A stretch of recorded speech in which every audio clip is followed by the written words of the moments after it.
Hello students, good morning all of you. देखिए, आज के इस कॉम्पिटिटिव माहौल को देखते हुए ये लगा कि क्यों ना बच्चों को एक ऐसी गहराई के साथ में नॉलेज इम्पार्ट की जाए जिससे हर स्तर के प्रतियोगी परीक्षार्थी और इसका लाभ उठा सकें। एक ऐसा टॉपिक जिसमें से लगभग हर एग्जाम में 2-1-2 इवन कई बार 3 क्वेश्चन तक और इसमें से आते हैं। आप देखें, आपके सामने सबसे पहले आपका चित पर चित टॉपिक प्रस्तुत कर रहा हूँ, वो है राजस्थान का एकीकरण। राजस्थान का एकीकरण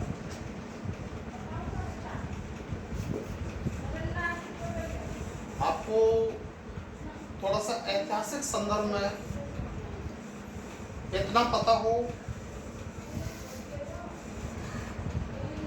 कि 1946 का वर्ष हमारे भारतीय इतिहास और राजस्थान इतिहास को प्रभावित करने वाला बड़ा महत्वपूर्ण क्रांतिकारी वर्ष था।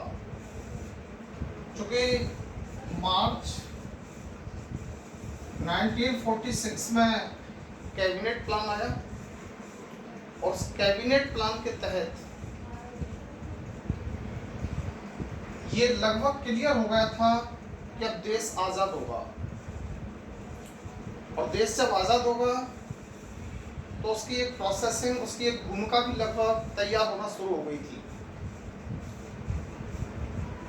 इस भूमिका में देसी रजवाड़ों को, जिनकी संख्या लगभग 565 बताई जाती है, कई बार ये 563 भी कई जगह आपको लिखा मिल जाएगा, लेकिन अब एनसीईआरटी और अटलांटिक पब्लिकेशंस की बुक, एस चंद्रन कंपनी की बुक इस बात को स्वीकार करती हैं, मानती हैं कि देसी रजवाड़ों की संख्या 565 थी। किन्हीं एक रियासतों को थोड़ा सा आगे पीछे एक के साथ एडजस्ट कर दिया गया, जो भी है वो इंडियन यूनिफिकेशन के तौर पर है। यहाँ पर हमको राजस्थान एकीकरण देखना है।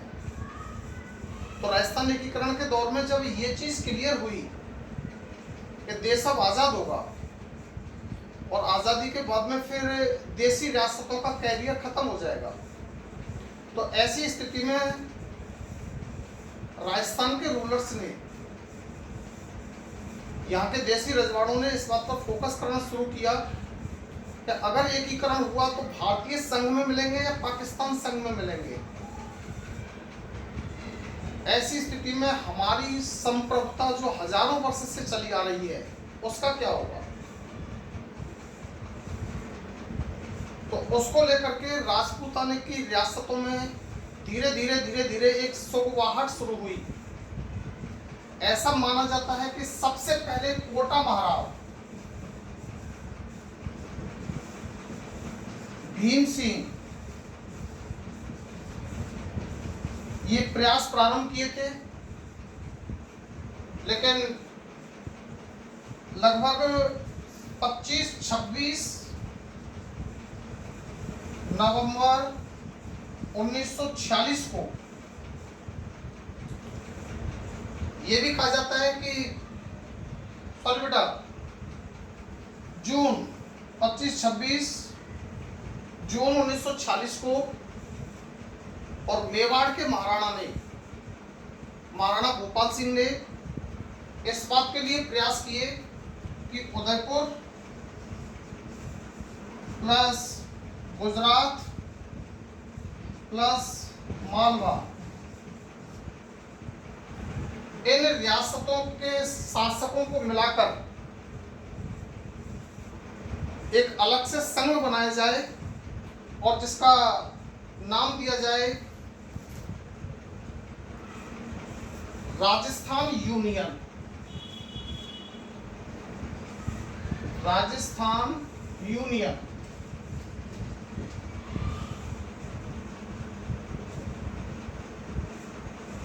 अब राजस्थान यूनियन निर्माण की प्रोसेस, यहाँ पर ये सबसे पहली बात ध्यान रखनी है, क्योंकि 1946 के एक्ट के प्रभाव स्वरूप ये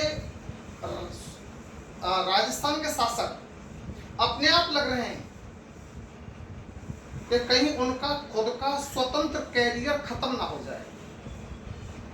इसके बाद में जब ये संगठन बन गया तो फिर भीम सिंह कोटा महाराज भीम सिंह ने पहले प्रयास कर चुके थे, करने का प्रयास सोगबोआहट इन्होंने शुरू की, लेकिन इनसे पहले ये हाथ मार गए। उदयपुर महाराणा जो थे इन्होंने ये काम पहले जून में ही कर डाला, 25-26 जून 1946 को। फिर उसके बाद में कोटा महाराज भीम सिंह ने सोचा कि कोटा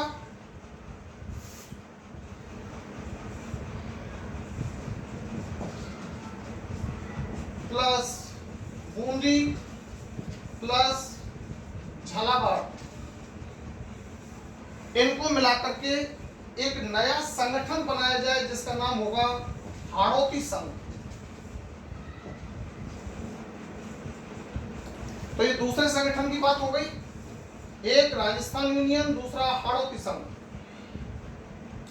तीसरी तरफ और शासक जो लगा रहे थे, एक थे डूंगरपुर के लक्ष्मण सिंह, तो ये डूंगरपुर प्लस बांसवाड़ा प्लस प्रतापगढ़, इसको मिलाकर के एक नई विचारधारा दी डूंगरपुर के लक्ष्मण सिंह ने कि इसको वागड़ संघ बनाया जाए, वागड़ संघ। तो इस तरीके से अलग अलग व्यवस्थाएं चल रही थी। 1946 के कैबिनेट प्लान के तहत जो योजना उन लोगों को महसूस हुई उसके आधार पर, इसी कैबिनेट प्लान के आधार पर ही देखिए, ये बहुत इंपॉर्टेंट है क्योंकि इसी के आधार पर ये कैबिनेट प्लान मार्च 1946 में आया, मई 1946 में अपनी रिपोर्ट प्रस्तुत की, और इसी के आधार पर फिर 3 जून 1947, जिसको हम विभाजन योजना कहते हैं, 3 जून 1947 जिसको हम विभाजन योजना कहते हैं, ये योजना बन करके तैयार हो गई। अब ऐसी स्थिति में ये देखें बेटा, ये 3 जून 1947 से पहले की प्रोसेसिंग तो ये रही कुछ, जैसे 46 में संगठन बने, उसके बाद में फिर धीरे धीरे और लोग आगे बढ़े। जब इससे पहले रियासती सचिवालय ने 25 जून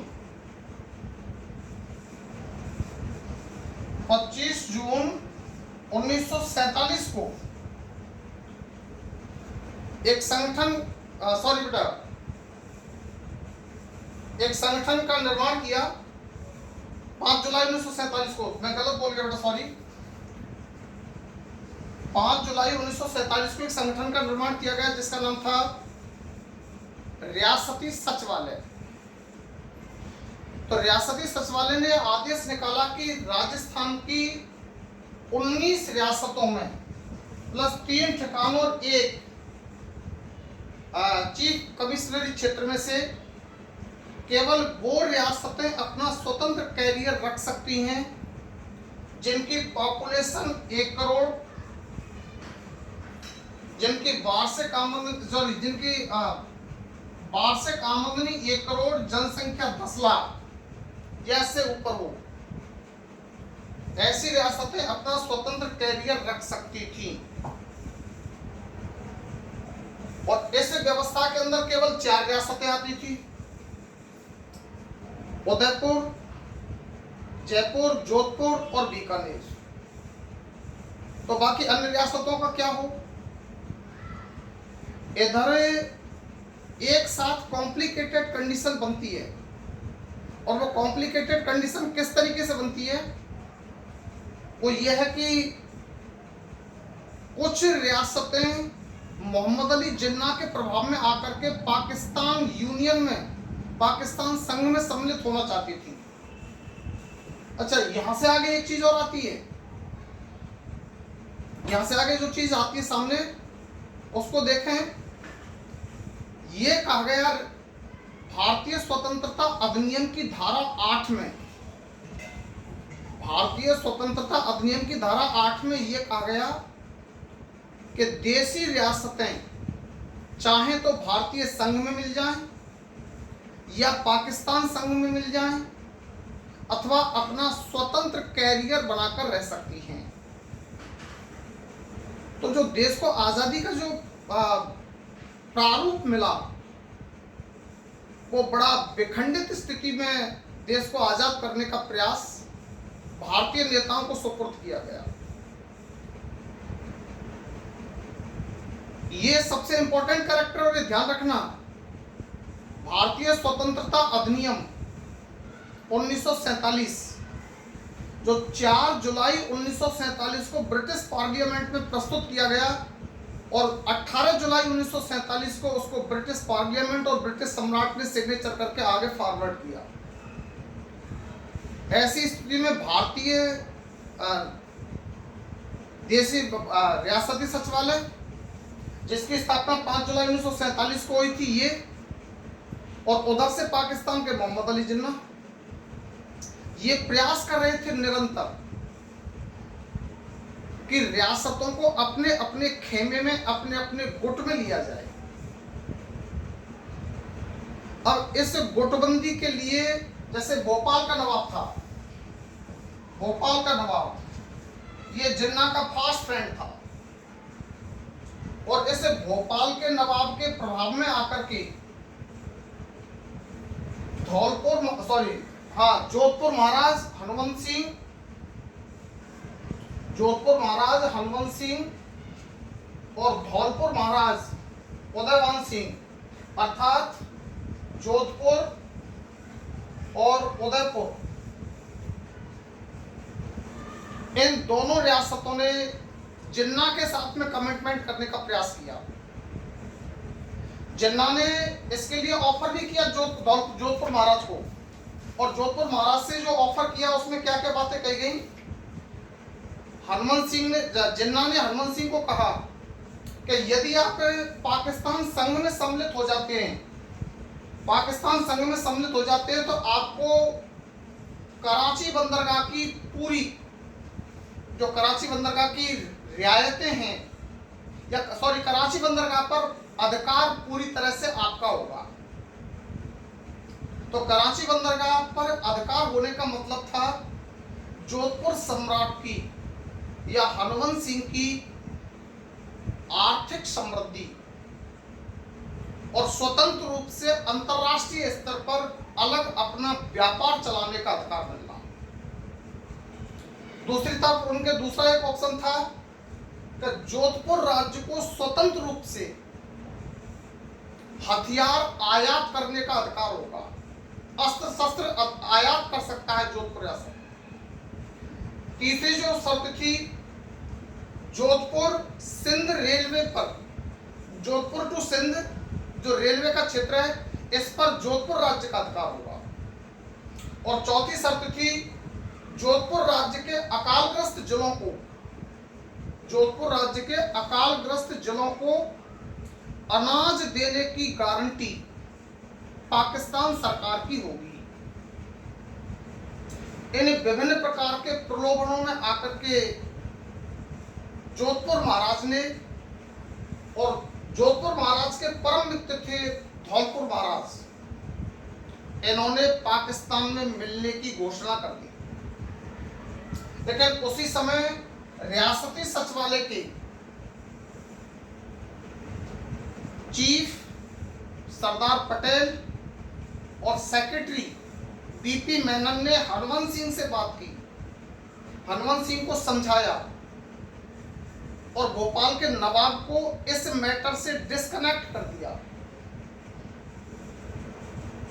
तब जाकर के जोधपुर महाराज ने और धौलपुर महाराज ने राजस्थान संघ में सम्मिलित होने की भारतीय संघ में सम्मिलित होने की इच्छा प्रकट की और अपने भारतीय संघ में सम्मिलित होने के लिए डॉक्यूमेंट्स पर हस्ताक्षर किए। अच्छा, इन रियासतों में से हम देखें बेटा, 19 रियासतों में से तो आपको एक चीज सबसे पहले नजर आएगी, और वो चूंकि इंपॉर्टेंट है, इस पर अभी क्वेश्चन पीएससी के किसी एग्जाम में नहीं पूछा गया है। जहां तक मुझे याद पड़ता है, पुराने सारे पेपर्स में देखता रहता हूं, और पेपर का मेरे पास कलेक्शंस भी है, कि सबसे पहले भारतीय संघ में सम्मिलित होने वाली रियासत बीकानेर थी। सबसे पहले बीकानेर ने 7 अगस्त 1947 को अपने आप को भारतीय संघ में सम्मिलित होने की घोषणा कर दी। यह सबसे बहुत गजब का चांस था। बीकानेर महाराज शार्दुल सिंह ने यह अनाउंस किया कि अन्य रियासतों के बारे में हम निर्णय पीछे लेंगे, पीछे सोचा जाएगा, लेकिन भारतीय संघ में सबसे पहले हम सम्मिलित होते हैं। एक बार जब ये सुरबुरा शुरू हो गया, तो उसके बाद में फिर धीरे धीरे करके सभी रियासतों ने और अपने आप को एक एक करके सम्मिलित होते चले गए। सबसे लास्ट में जोधपुर महाराज ने 9 अगस्त को जोधपुर महाराज ने 9 अगस्त को भारतीय संघ में सम्मिलित होने का अनाउंस कर दिया, और सबसे लास्ट में 14 अगस्त 1947 को धौलपुर महाराज ने